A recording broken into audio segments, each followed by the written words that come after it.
নমস্কার। গল্প সলভর আসরে আপনাদের সবাইকে স্বাগত। আমার আজকের গল্প বেটি, সুশীল জানার রচনা। সেই ডোরাকাটা হাফ শার্ট পরা ছোড়াটা এসেছে আবার। পান্তি তাকে পিঁড়ি পেতে দিয়েছে দাওয়ায়, খাতির যত্ন করে আবার তামাকও সেজে দিয়েছে, দিয়ে নিজে পাশের একটা খুঁটিতে দাঁড়িয়েছে ঠেস দিয়ে। দেখে গা জ্বলে গেছে মথুরা দাসের। মুখে চেহারা ততোধিক পড়া। মথুরাকে দেখে পান্তি অবশ্যই চলে গেল ঘরের মধ্যে। তবু চলে যাওয়ার সময় তার চোখের কোণের বাঁকা চাউনি আর ঠোঁটে চাপা হাসি চোখ এড়াল না মথুরার। মেজাজ আরও বারুদ।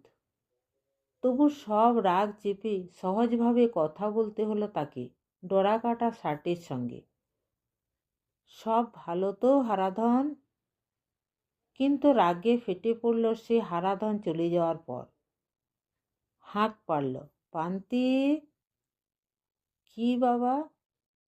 পান্তি সহজভাবে বেরিয়ে এলো ঘরের ভেতর থেকে, দাঁড়ালো এসে বাপের সামনে।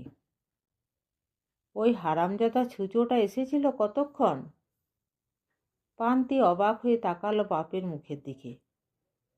ওর সম্বন্ধে এত মিঠে মিঠে বুলি এর আগে কোনোদিন শোনেনি বলে।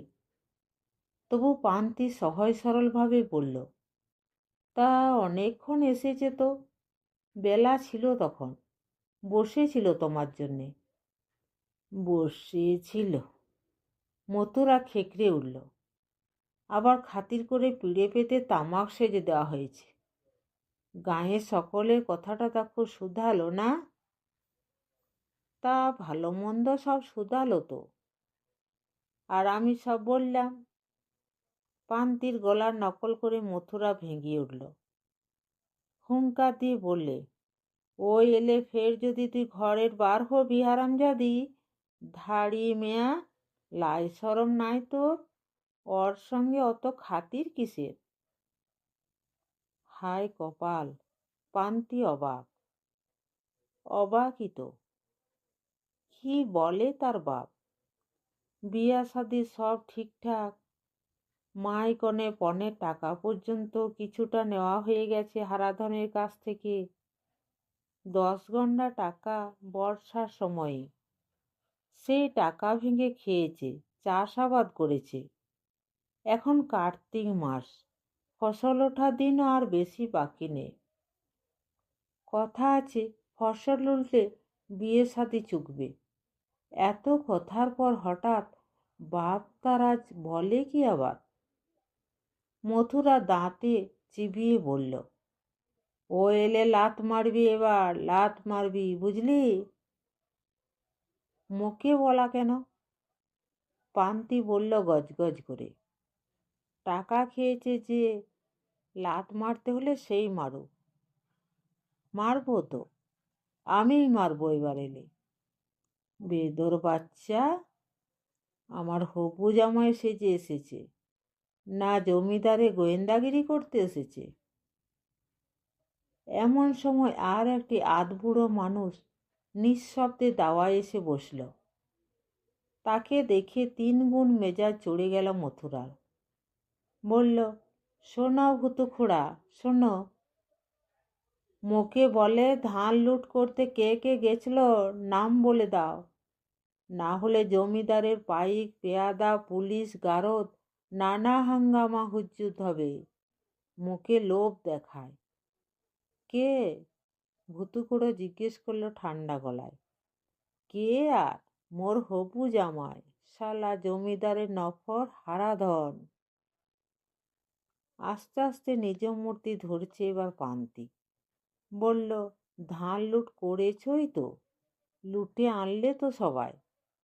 বেশ করেছি, মোড়া চাষ করেছিলাম আধপটা খেয়ে, মোদের ধান মোড়া এনেছি, না আনলে না খেয়ে মরতিস যে হারামজাদি।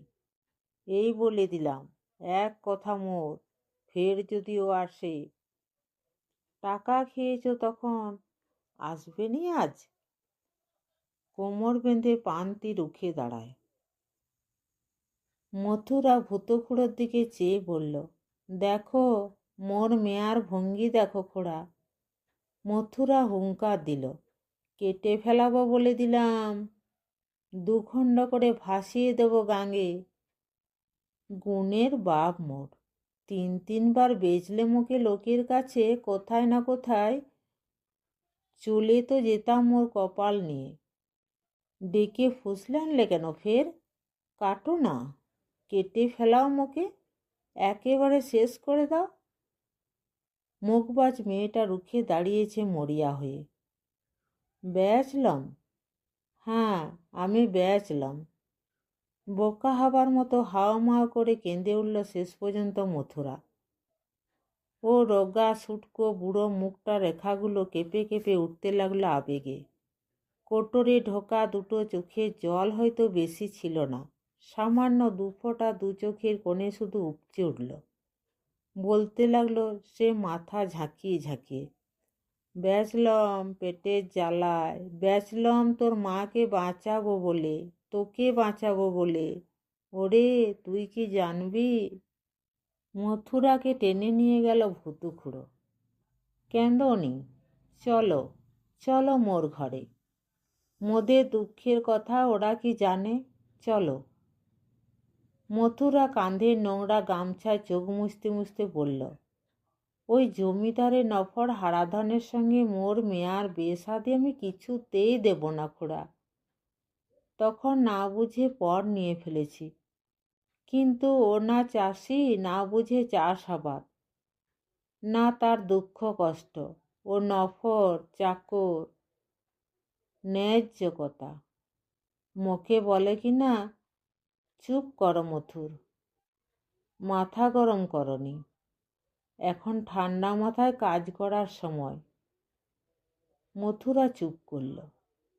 নীরবে হেঁটে চলেছে দুজন ভেড়ি বাঁধের ওপর দিয়ে। দুপাশে গর্ভিণী ধান গাছের হিন্দোল। ভূতু কি যেন ভাবছে, ওর কুচকানো কপালে চিন্তার কালো ছায়া। এক সময়ে মথুরা আফসোস করে বলে উঠল, মেয়েটার মোর স্বভাব খারাপ হয়ে গেল, ভারী মুখবাজ। কত জায়গায় কোথায় না কোথায় রেখে এসেছিলে মথুরা, 5 জায়গায় ঘুরে ভয় ডর আর নাই। কথায় বলে নারী নষ্ট হাটে, তাছাড়া বয়সকালের মেয়া তো। মথুরা দীর্ঘ নিঃশ্বাস ফেলে বলল, মোর কপালের দোষ। কপালের দোষ বই কি? ওর ঘটি নেই, বাটি নেই, গরু নেই, জমি নেই, আছে ওই এক মেয়ে। 1942 সালে দুর্ভিক্ষ হলো দেশ জোড়া। মথুরার বউ ধুঁকে ধুঁকে বাঁচতে বাঁচতে শেষে অসুখে পড়ল। কি অসুখ কে জানে। পেটের জ্বালায় আর চেঁচালো না, ঝগড়াও করল না, শুধু ঝিম মেরে যেতে লাগলো দিনকে দিন। শেষকালে মথুরা একদিন বছর চারেকের মেয়েটাকে কাঁধে করে হাঁটা দিল আধা শহুরে জায়গা এগরা বাজার। মেয়েটাকে লেবে বাবু, 5-10 টাকা যা হয় দাও, ও বাঁচবে, তোমাদের এঁটো কাটা যাই হোক খেয়ে বাঁচবে, মোর বউটা বাঁচবে বাবু। হে বাবু, একদম সচ্চাশির মেয়া, জাত অজাত নয়। ঘুরতে ঘুরতে কোনো ডাক্তারের কাছে গছিয়ে দিয়ে এসেছিল পান্তিকে, মাত্র 5 টাকায়। দুর্ভিক্ষের বছর 2-3 পরে একবার ফসল হলো ভালো। সঙ্গে সঙ্গে মন উসকুস করে উঠল মথুরার মেয়েটার জন্যে। মন খানেক ধান বেচে টেকে টাকা গুঁজে চলল মথুরা মেয়েকে ফিরিয়ে আনবার জন্যে। কিন্তু ডাক্তারের বাড়ির সামনে গিয়ে হঠাৎ ভয় ধরে গেল তার। চাইলে যদি না দেয় মেয়েটাকে। আর পড়বি তো পড়, মেয়েটাও পড়ে গেল সেই সময় সামনে। বুকের ভেতরটা হঠাৎ যেন মুচড়ে উঠেছিল তার। আর কোনো ভাবনা চিন্তা নয়, মেয়েটাকে সোজা কোলপাঁজা করে দে ছুট। ভয় পেয়ে চেঁচিয়ে উঠতে যাচ্ছিল মেয়েটা। তার মুখে হাত চাপা দিয়ে সড়ক রাস্তা ছেড়ে মাঠে নেমে বনবাদার ভেঙে ঊর্ধ্বশ্বাসে ছুট। ক্রোশখানেক একভাবে ছুটে এসে মেয়েটাকে একটা ঝুপসি বনের আড়ালে নামিয়ে দম নিয়েছিল। মেয়েটা কেঁদে উঠেছিল ভয় পেয়ে। মথুরা আদর করে বলেছিল, ভয় পাসনি মা, আমি তোর বাপ, তোর নিজের বাপ আমি, বেঁচে দিয়েছিলাম পেটের জ্বালায়। মথুরার বেচার মতো ওই একটি জিনিসই আছে, এবং একবার বেচে বারবার সাহসও বেড়ে গেছে। এমনি করে 2-5 বছর কাটে, আবার বেচে। সুদিনের মুখ দেখলে আবার চুরি করে নিয়ে পালিয়েও আসে। কিন্তু ডাগর মেয়ে এবার রুখে দাঁড়াতেও শিখেছে, বুঝতে শিখেছে বাপ তাকে বেচে বেচে দেয়। আড়ে চাড়ে ভরেনি বটে, তবু বয়স তো হলো ওর 17। শেষের দিকে কোন এক সাহু বাড়িতে এঁটো পাত খেয়ে খেয়ে ধিকিয়ে ধিকিয়ে বেড়েছে বেওয়ারিশ জীবের মতো। দেহে যৌবন এসেছে, নিতান্ত না এলে নয় বলে। এই ডাগর মেয়ে ডাগর হয়েছে পরের লাথিঝাঁটা খেয়ে খেয়ে, বাঁচার তাগিদে ঝগড়াঝাঁটি করে করে। সে মেয়েকে সহজে সম্মতে রাগ মানাবে কি করে মথুরা দাস? পারবে না। এ মেয়ের এখন নিজের পছন্দ অপছন্দ হয়েছে। 2-4 দিন যেতে না যেতে মথুরা বুঝল কথাটা ভালো করে। কারণ আবার সেই ডোরাকাটা হাফ শার্ট এলো। পান্তি গেছিল জল আনতে। তার সঙ্গে দেখা ঘাটের কাছে বটগাছের তলায়। মাঠের ধারের পুকুর, লোকালয় থেকে দূরে, নির্জন। চারপাশ জুড়ে শুধু সবুজ ধান ক্ষেতের তরঙ্গ। ডোরাকাটা শার্টের সাহস বেড়ে গেছে। সে সোজা পান্তির হাত চেপে ধরল। তার পণ দিয়ে বায়না করা বউ। কিন্তু পান্তির ভয়, বাপের যা মতিগতি, বিয়ে যদি না দেয়। ঝটকা মেরে হাত ছাড়িয়ে নিল পান্তি। বলল, বাপকে মোর ভয় হয়, নিষ্ঠুর বাপ মোর। মেয়েটার চোখে জল এসে গেছে 17 বছরের নির্বোধ গৃহ আবেগে। হারাধন জবরদস্তি আদর করে বললে, ভয় কি, মরা তো পালাবো এ গাঁ ছেড়ে। এই গাঁয়ে হাঙ্গাম উজ্জুত হবে, পুলিশ আসবে আর 2 দিন বাদে, দেখ না। এ কথা বলিসনি কারোকে, বাপকেও ধরবে মোর তবে। আসল দোষী না ধরা পড়লে নির্দোষী তো ধরা পড়বেই। ধানের গলা লুট, যে সে কথা। সবাই তো দোষী, পেটের জ্বালায় সবাই তো খেয়েছে, সবাইকে ধরুক তাহলে। আসলে এই মতলব দিচ্ছে যারা জমিদার তাদেরই চায়। তাদের চেনে না পান্তি, শুধু একটা ফোপানি ঠেলে আসে বুকের ভেতর থেকে। কেমন একটা দুর্দিন ঘন ঘোর হয়ে আসছে চারদিক থেকে। ভয়ে কেঁদে ফেলে পান্তি। হারাধন ফের জবরদস্তি আদর করে আশ্বাস দিল, মোদের ভয় কি, বরং জমিদার বলেছে বিয়ের সাথে চুকে গেলে ঘর করে দেবে মোদের, বাস্তুর ভিটে দেবে একটুন। অনেকক্ষণ কেটে গেল পান্তি জল আনতে গিয়ে। মথুরা তখন দাওয়ায় বসে আছে গুম মেরে। পান্তি ফিরে এলো প্রায় সন্ধে লাগিয়ে। মথুরা তাকালো তার দিকে একবার কটমট করে। আফসোস করতে লাগলো মনে মনে।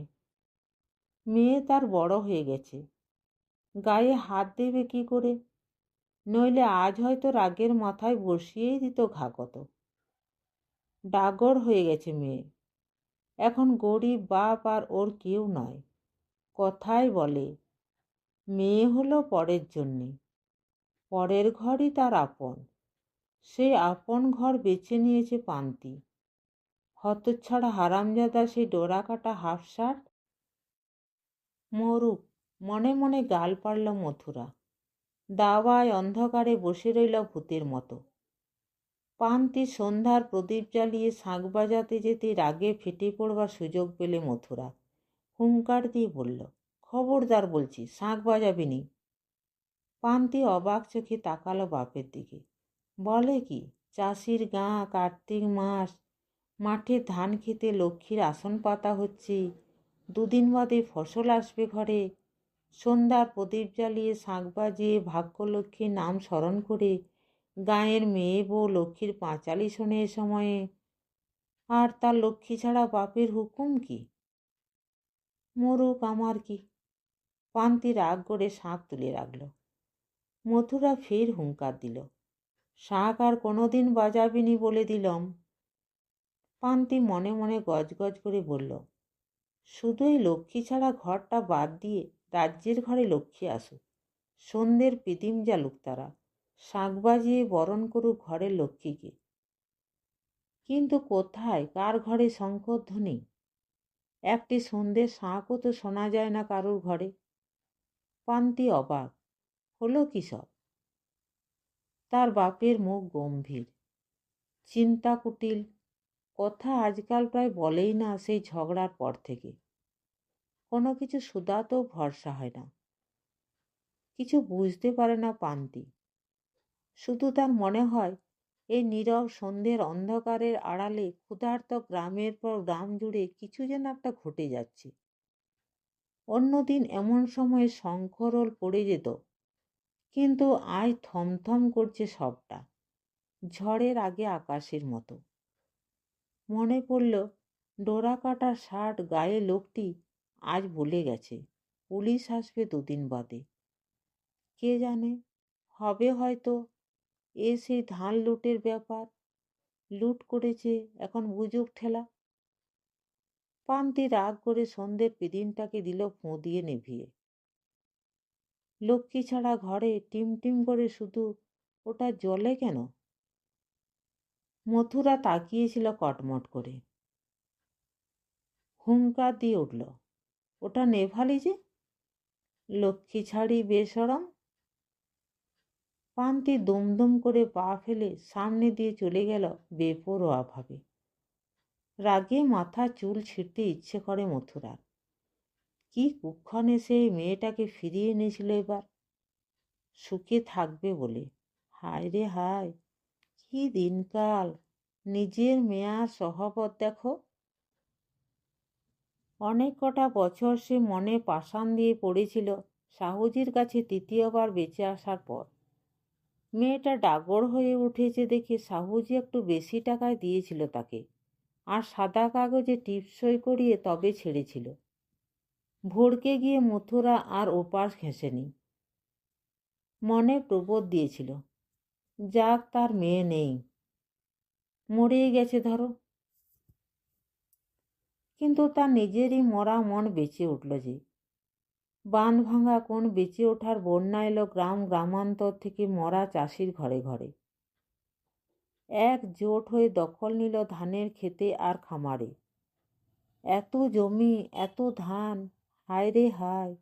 এমন দিনে শূন্য ঘরের দিকে চেয়ে বুকের ভেতরে নড়ে উঠল মেয়ের কথা।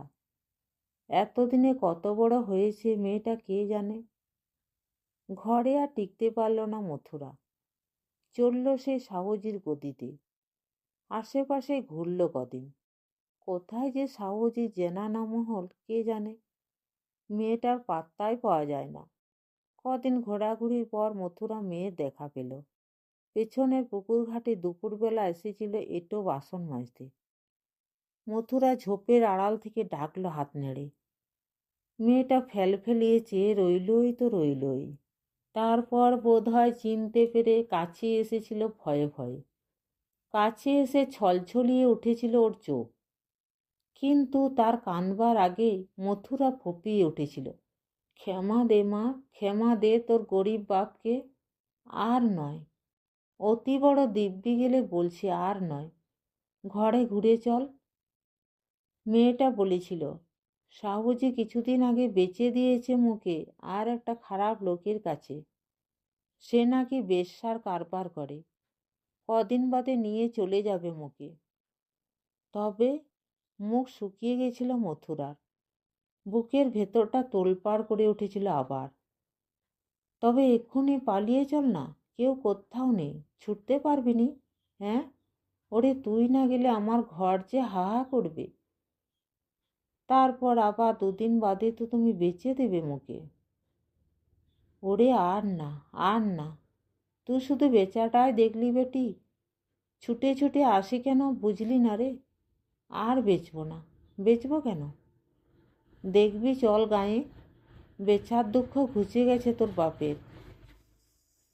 কিন্তু কি ধাড়ি কালসাপ ঘুরিয়ে এনেছিল সে! হায় রে বাপ! অন্ধকার দাওয়ায় বসে বসে আজ আফসোস করে মথুরা।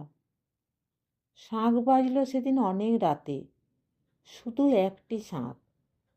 মথুরার তন্দ্রার মতো এসেছিল, শুয়ে পড়েছিল দাওয়ায়, উঠে পড়ল ধড়মড় করে, বেরিয়ে গেল দাওয়া থেকে, অন্ধকারে মিশে গেল চুপচাপ। কোথায় গেল যেন? বাপের কাণ্ড উঁকি মেরে দেখল পান্তি। কৌতূহলে বেরিয়ে এলো বাইরে। শাঁখের শব্দটা থেমে গেছে।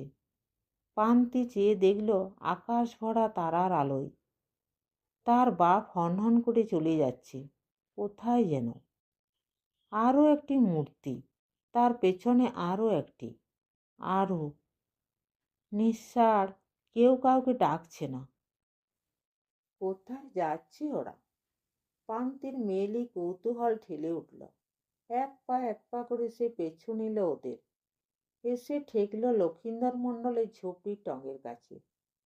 পাশের একটা ঝোপের আড়াল থেকে দেখতে লাগলো নিঃসাড়ে একে একে আরো এলো অনেকে। চেনা যায় না অন্ধকারে। এক সময়ে ভেতর থেকে বন্ধ হয়ে গেল কুঁড়ের বাঁশের দরজাটা। ছিটে বেড়ার ঘর। পান্তি কান পাতল গিয়ে দেওয়ালে। শোনা যায় মজলিসে চাপা চাপা কথা। কে বলল, হারাধন এসেছিল নাকি? তোমার বেটি বলেছে কারো নাম?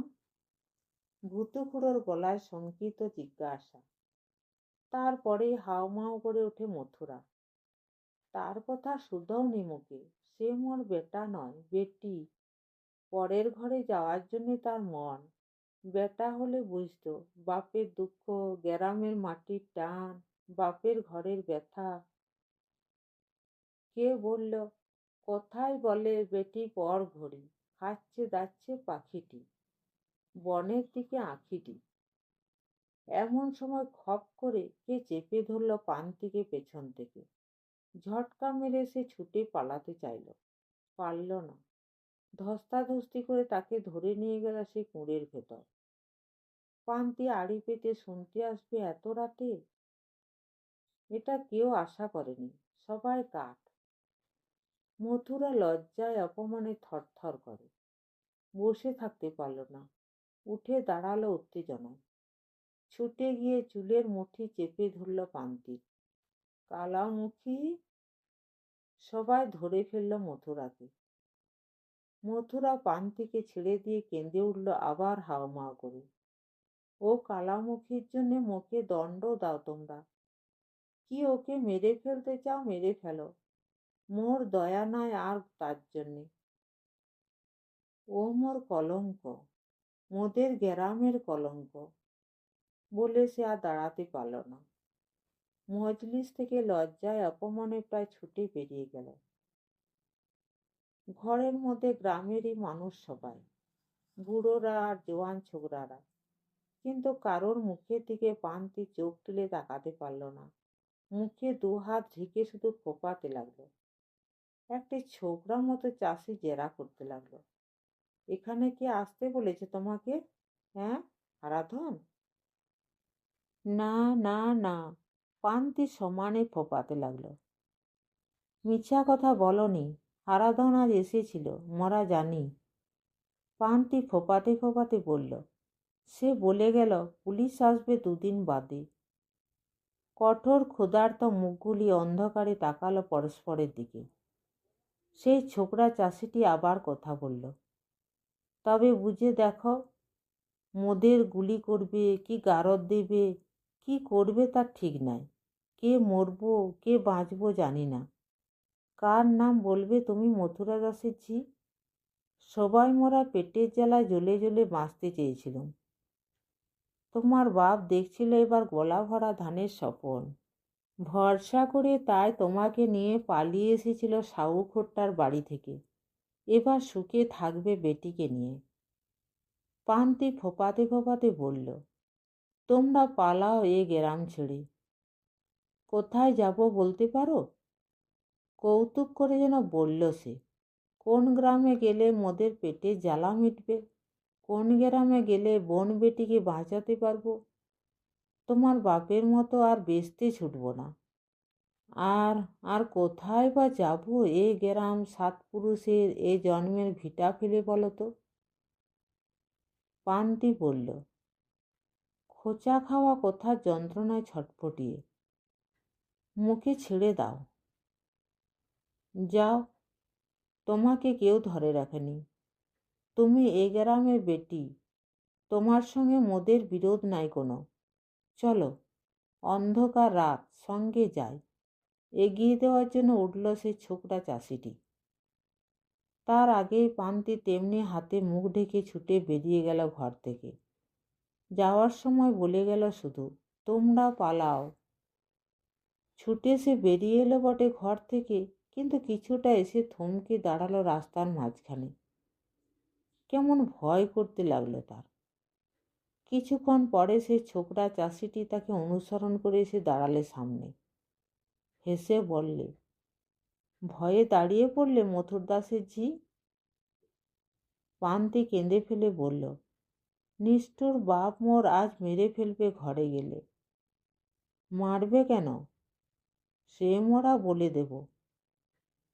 সে হেসে বললে, মেয়ে মানুষের গায়ে মোরা হাত তুলি না, চলো। মুখ ঘুরিয়ে অন্ধকারে সেই ছোকরা চাষির মুখে কি দেখল কি জানি পান্তি। বোকার মতো চেয়ে রইল তো রইলই। দুদিন পরের কথা। ভোর রাত্রে পান্তির ঘুম ভাঙল একটানা এক শঙ্খ রোলে। শঙ্খধ্বনির এ ঠাড়ঠোড় সে বোঝে না, তাকে কেউ বলেও নি। গ্রামের অন্য মেয়েরা জানলেও তাকে সবাই এড়িয়ে গেছে। সেই যেন এই গাঁয়ের শত্রু। তার শাঁখের শব্দ শুনে ধড়মড়িয়ে উঠে বসল। মনে হলো তার বোধ হয় ভূমিকম্প হচ্ছে। ভূমিকম্প হলে তো শাঁখ বাজানো নিয়ম। তবে দাওয়ায় বেরিয়ে এলো বাপের খোঁজে। কিন্তু কোথায় তার বাপ? দাওয়ার এক কোণে পাতা বিছানাটা খালি। হঠাৎ কেমন একটা অজানা ভয়ে বুকটা কেঁপে উঠল তার।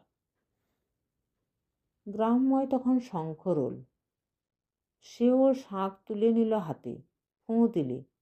এক সময়ে আস্তে আস্তে চারিদিক থেকে থিতিয়ে এলো শাঁখের শব্দ। গ্রাম প্রান্তর পরিব্যাপ্ত ফিকে অন্ধকারে, শব্দহীন এক শূন্যতায় কিছুক্ষণ আগের উচকিত গ্রামটা যেন আবার আস্তে আস্তে মরে গেল। পান্তি অসহায়ের মতো চেয়ে রইল দুর্গীয় অন্ধকারের দিকে। কেমন ভয় করে হঠাৎ। বাপ নেই ঘরে, কোথায় চলে গেল তাকে ফেলে। কিছুক্ষণ বাদে বন্দুকধারী পুলিশ বাহিনী আর জমিদারের পাইক লাঠিয়ালে ঘিরে ফেলল সারা গ্রামটা। বুনো শুঁয়ো তাড়া করার মতো গ্রামের বন বাদাড় ভেঙে কিষান পাড়ার কুড়েগুলো ঢুড়ে ঢুড়ে হতাশ হয়ে গেল শেষ পর্যন্ত। একটাও মরদ নেই। আছে শুধু মেয়ে লোক আর কাচ্চা বাচ্চা। ধমকাধমকি করলে সকলেই জবাব এক, টানের দিন। মরদরা সব মাটির কাজ করতে চলে গেছে। টানের দিন। দারোগা সাহেব দাঁত খিঁচিয়ে উঠল। আর লুটের ধান বার কর মাগি। হাই গো বাবু, পেটে দানা নাই, ধান কোথা? মাটির নিচে পুঁতেছে কোথায় শালারা, খোঁড় মেজে। কিচ্ছু নেই, কোথাও কিছু নেই। মাই মাটি খোঁড়ার কোদালটি পর্যন্ত।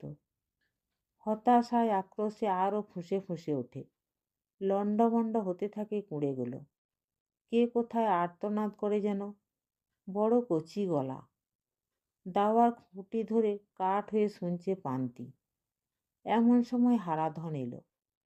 তার পেছনে পেছনে ফৌজ ও লাঠিয়াল। দারোগা জিজ্ঞেস করল, তুমি বাছা মথুরা দাসের মেয়ে? গলা যেন গলে পড়ছে মোমের মতো। কিন্তু পান্তি দাঁড়িয়ে আছে একভাবে। কাজ ঘেঁষে হারাধন দাঁড়িয়েছিল পান্তির। খোঁচা দিয়ে বলল, বল না। পান্তি নিরুত্তর। হারাধনই বলল অগত্যা, হ্যাঁ হুজুর। দারোগা আবার জিজ্ঞেস করলো নরম গলায়, গাঁয়ের সব পুরুষরা কোথায় লুকিয়েছে বলো তো বাচ্চা? তবু চুপ করে আছে পান্তি।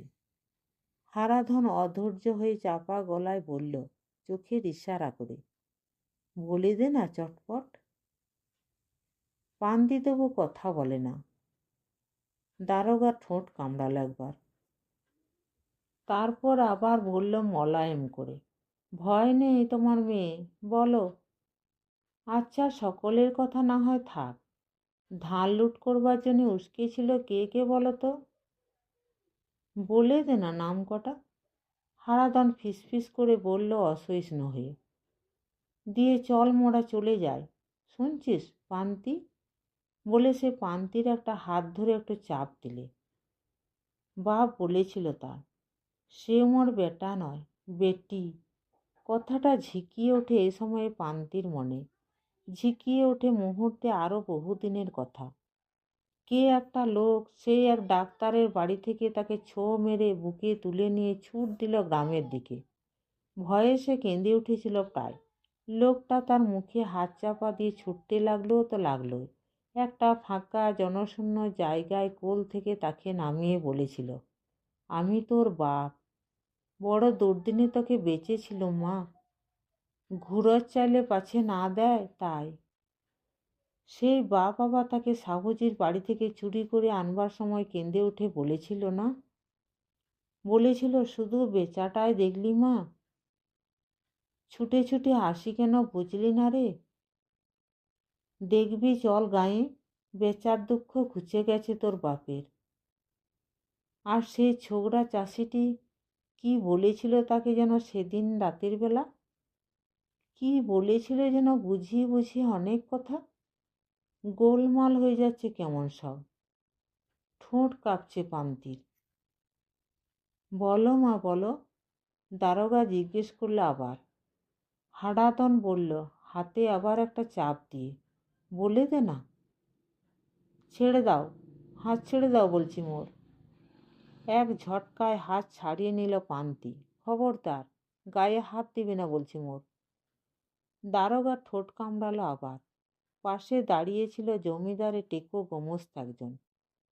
তাকে চোখ ঠেলে চাপা গলায় বলল, এখানে হবে না, নিয়ে চলো, একটু বাঁকাতে হবে। গোমস্তা চোখের ইশারায় কজন পাইক চেপে ধরল গিয়ে পান্তিকে। হ্যাঁচকা টান মেরে বলল, চল হারামজাদি, হারাধনের সঙ্গে তোর শাদী হবে। গাঁয়ে সবাই ভাবল, হয়তো বিয়ে শাদী হয়েই গেল পান্তি। 2 দিন 3 দিন কেটে গেল, কোনো লক্ষণ নেই ফিরে আসা। হয়তো নাম বলে দিয়েছে সকলে, মায় তার বাপের নামটি পর্যন্ত। এবারে হুলিয়া আসবে একেবারে। কিন্তু হুলিয়া এলো না কারোর নামে, এলো পান্তি। কে একটা ভূতের মতো নিশাচর লোক অন্ধকারে লালগঞ্জের ভেড়িবাঁধের উপর দিয়ে যেতে যেতে থমকে দাঁড়ালো 3 দিন পরে গ্রাম সীমান্তের খালের সাঁকোর কাছে। গরু ভাগাড়ে নিয়ে যাওয়ার মতো করে বাঁশে হাত পা বেঁধে সাঁকোর ধারে ফেলে গেছে পান্তিকে। সে কারোর নাম বলেছিল কিনা কে জানে, তবে জিভটা তার মুখের ভেতর থেকে ঠেলে বেরিয়ে পড়েছে এক পাশ দিয়ে। বাঁ চোখটা ফুলে উঠেছে, না চোখের ডিমটা বেরিয়ে পড়েছে ঠেলে, তা অন্ধকারে বোঝার উপায় নেই। ফুলে ফেঁপে গোদা হয়ে গেছে পা দুটো, হয়তো ঝুলিয়ে রেখেছিল কোথাও। বাঁশ থেকে তার হাত পায়ের বাঁধন খুলে ভূতের মতোই সেই লোকটা দাঁড় করাতে গেছিল পান্তিকে। দুম করে সে পড়ে গেল উল্টে। তবু প্রাণ ছিল, কারণ কোকিয়ে উঠেছিল যেন। ঝিমানো ডান চোখটায় সমস্ত শক্তি দিয়ে পরম আগ্রহে চেয়ে দেখেছিল, লোকটা কি তার বাপ, না সেই ছোকরা চাষিটি যে একদিন রাতে তাকে এগিয়ে দিতে চেয়েছিল। চিনতে পারল না। নমস্কার। গল্পটি ভালো লাগলে চ্যানেলটিকে লাইক, শেয়ার এবং সাবস্ক্রাইব করতে ভুলবেন না। আর আপনার মূল্যবান মতামত অবশ্যই লিখে জানাবেন। আপনাদের সহযোগিতা এবং ভালোবাসা আমার খুবই প্রয়োজন।